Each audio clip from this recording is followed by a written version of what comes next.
तो चलिए सबसे पहले समझ लेते हैं एग्ज़ाम पैटर्न को। तो इसमें जनरली सबको पता होगा CBT 1 होता है, CBT 2, बस एक रिकैप कर लेते हैं, रिवीजन कर लेते हैं। कंप्यूटर बेस्ड टेस्ट होता है, रीजनिंग होता है 50 मार्क्स का, जीके होता है 50 मार्क्स का, और टेक्निकल सिविल में है तो सिविल, अगर आप मैकेनिकल में है तो मैकेनिकल, और इलेक्ट्रिकल में है तो इलेक्ट्रिकल। बाकी इन दोनों में कंपटीशन एकदम एक्सट्रीम लेवल पे है, वो आपको पता होगा, नहीं पता है तो पता कर लीजिए। टेक्निकल यानी जो आप इंजीनियरिंग में ब्रांच पेपर पढ़ेंगे उसमें से 100 मार्क्स का क्वेश्चन आएगा, 50-50, 100 और 100-100, 200 टोटल मार्क्स होगा 200, और इसमें कैलकुलेटर अलाउड नहीं होता है। अभी आपको इतना ज़्यादा डेप्थ में जाने की ज़रूरत नहीं है, और जब एक तरह से इसे प्रीलिम्स मान लीजिए और दोनों का मार्क्स ऐड होता है तब फाइनल बनता है। और ये हो गया एक तरह से मेंस, एक तरह से क्या है ही मेंस। फिर CBT 2 ये पहले क्लियर कर लीजिएगा आप, कट ऑफ रेडी होगा, अगर आप उस कट ऑफ को क्लियर कर लीजिएगा तो CBT 2 के लिए आप अलाउड हो जाइएगा। अब CBT 2 को करने के लिए आपको टेक्निकल जो है, इसमें टेक्निकल 100 क्वेश्चन आएंगे, इसमें नॉन टेक्निकल नहीं रहेगा।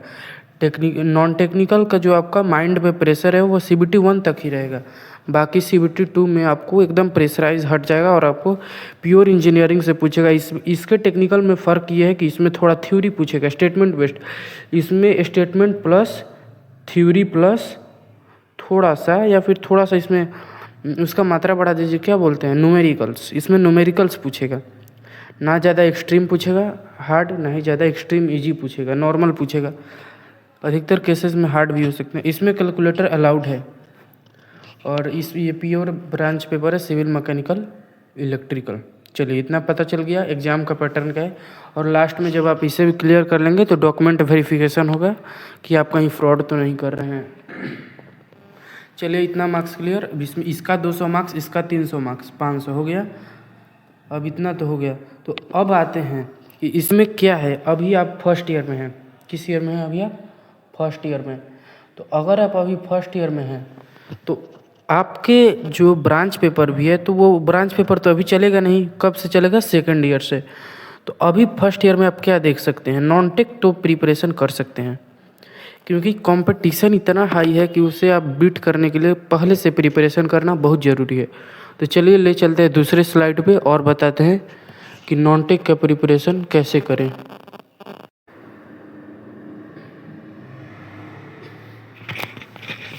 तो चलिए देखते हैं इसमें कि how to prepare non take.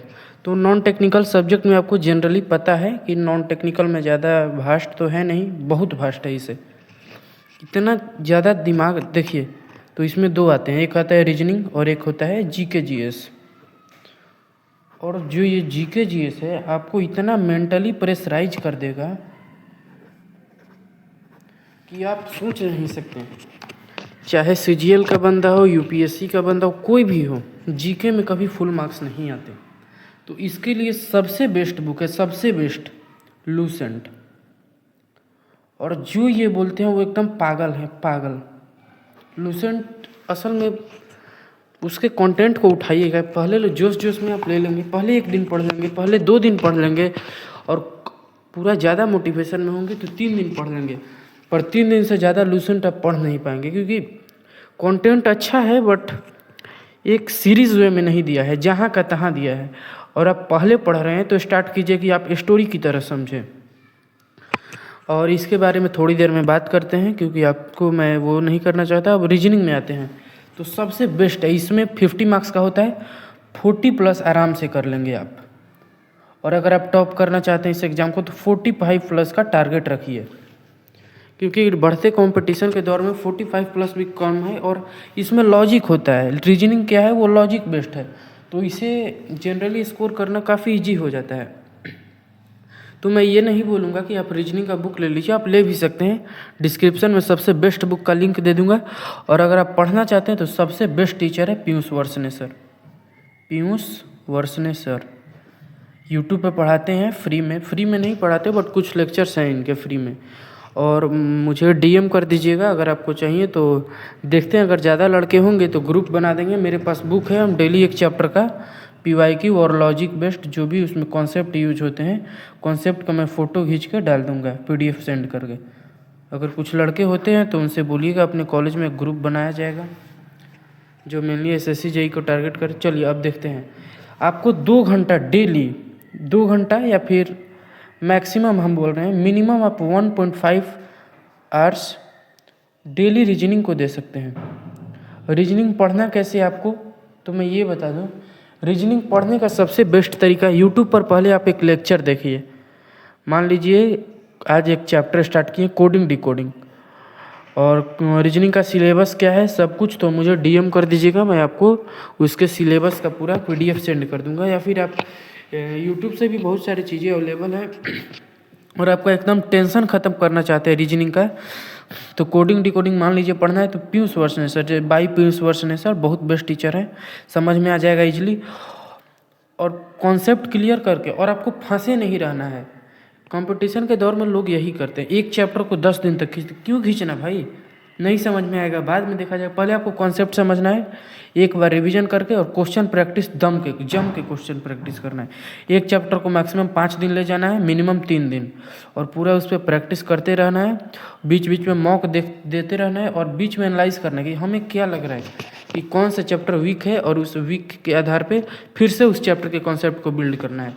बाकी रीजनिंग बहुत आसान है, आपके सोच से भी आसान, बस प्रैक्टिस होनी चाहिए। डेली 1 घंटा या 2 घंटा जो बच्चा रीजनिंग में दे देगा, बहुत सारे भाई बंदे ऐसे जो 50 में 50 लाते हैं, एसएससी जेई में, सीजीएल में बहुत, यानी फुल मार्क्स इसमें एकदम ऐसा नहीं है कि पॉसिबल नहीं है, पढ़ेंगे तो एकदम आ जाएगा, 45+ जनरली आ जाए। अब बात करते हैं ऐसे सब्जेक्ट की जिसका सुनने के बाद लोगों की हालत ख़राब हो जाती है, तो वो है जनरल नॉलेज, जीके जीएस। तो अब इसको प्रिपरेशन करने के लिए हालत ख़राब हो, क्योंकि इसमें हिस्ट्री भी है, जियोग्राफी भी है, पॉलिटी भी है, इकोनॉमी भी है, इन्वायरमेंट एंड इकोलॉजी।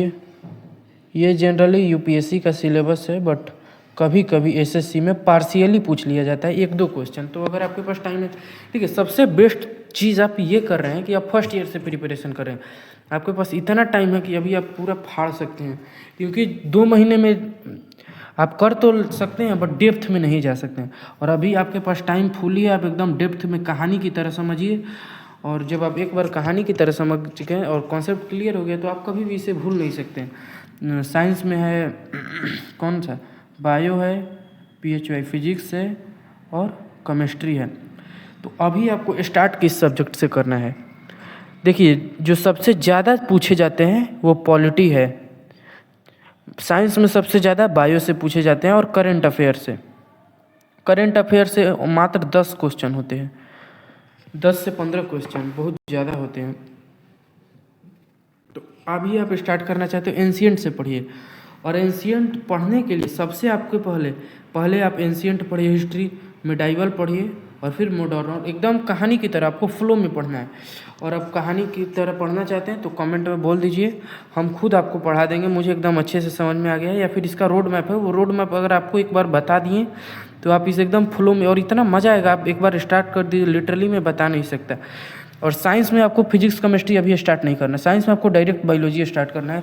और कैसे पढ़ना है, तो आप यूट्यूब पर एक बार बोल दीजिएगा biology playlist for SSC exam, पूरा प्लेलिस्ट भरा पड़ा है। और आपको बैच लेने की कोई ज़रूरत नहीं है, 1% भी आपको बैच लेने की जरूरत नहीं, सारा का सारा कंटेंट आपको इजीली अवेलेबल हो जाएगा। और करंट अफेयर का ऐसे ही करके आपको 1-1 महीना का मिनिमम टारगेट रखना है, सब कंप्लीट हो जाएगा। 30 से 35 वीडियो देख के नोट्स बनाना है, और प्रॉपर रिवीजन करना है। और एक लूसेंट ले सकते हैं, जैसे हिस्ट्री आप अपने नोट से पढ़ लिए, और लूसेंट से एक बार पढ़ लीजिए।